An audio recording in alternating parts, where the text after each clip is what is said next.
Екібастұз қаласында дәстүрге айналған қала әкімінің жаңа жылдық шырша мерекесі ерекше сән салтанатпен аталып өтілді. Мереке Екібастұз басшысы Аян Бейсекиннің балаларға арналған құттықтауымен басталды. Әкім өз сөзінде оқушыларға жарқын болашақ пен көтеріңкі көңіл күй тіледі. Мерекелік кеш барысында балаларға ерекше әсер қалдыратын түрлі қойылымдар көрсетілді.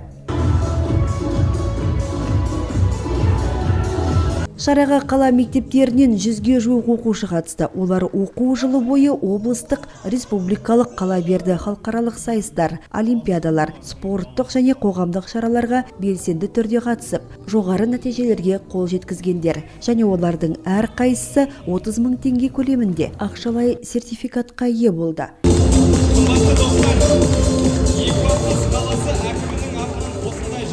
Мерекелік шара би кешімен жалғасын тапты.